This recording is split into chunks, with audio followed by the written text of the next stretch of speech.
The next topic I want to get into is understanding evil, or I guess the lack of understanding and comprehension about evil. Okay, so one of the reasons why this has proliferated so long in society is the avoidance of us as a society looking within ourselves at our shadow and not following our heart, being confronted with decisions in our everyday life to take risks, to face our fear, and to follow our heart, and not doing that. Okay, so a lot of the reasons why we are here is choosing safety over choosing to develop. Okay, and when we come into that pattern in society where we start hiding, because if we're choosing safety, choosing to be safe over choosing to follow our heart and our intuition, we're hiding. When we start hiding like that, and we give power to our shadow, so hiding gives power to our shadow, there's a very dark collective shadow that begins to emerge as well. So the more that we avoid facing our shadow, which happens naturally when we follow our heart, the more this sort of dark shadow rises in society to mirror our inner process of avoidance. So we have to understand that part of facing that, beyond being educated about what is going on and having the big picture in mind, is knowing that we have to own any energies inside of ourselves that have contributed to this or that currently are contributing to this. It's not enough to pound our fists on the door to protest. We have to change within ourselves the part of us that is like the evil that we are facing. We have to face the part of ourself that is like that. We have to face the part of ourself that is greedy, that wants power, that wants control, that the part of us that wants safety. We have to face these aspects of ourself, our shadow. And when we begin to remove that, what will happen is in the higher realms, it will remove energy that they are needing to exist. So this is why spirituality is so suppressed or forced into a religious dogmatic system that doesn't activate the spirit at all. Is because once humanity discovers that if they face their own shadows, it will no longer feed the collective shadow, then obviously the whole entire planet would change. So it's important to know that one of our biggest things is making sure we have a practice of taking risks, following our heart, and really investing in the development of our spirit and our heart, rather than just hiding and trying to do everything safe and becoming smaller and smaller and having that shadow in society rise to eventually lord over us. Okay, so we have to see this as a reflection of ourselves. And this takes a lot of maturity. Okay, this takes a lot of maturity.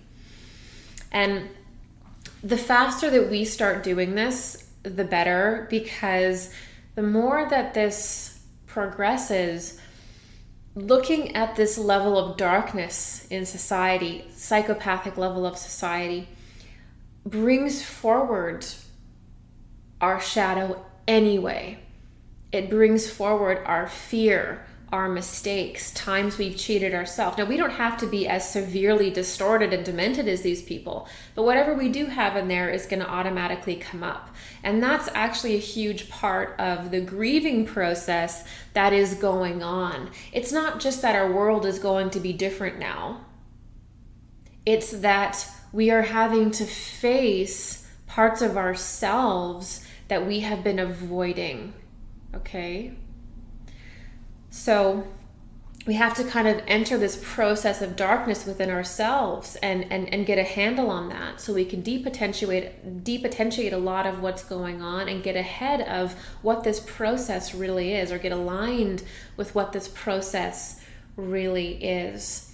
And as we're doing this, we have to know that there's going to be some people in society that are a lot better at doing this. It's kind of like it's mentioned and they're like, oh yeah, I know this. I know that the collective shadow is only a representation of my inner shadow and our collective shadow, and they start doing the work and things start going and inspiration comes and things start moving because they get what's going on. They get the initiatory level.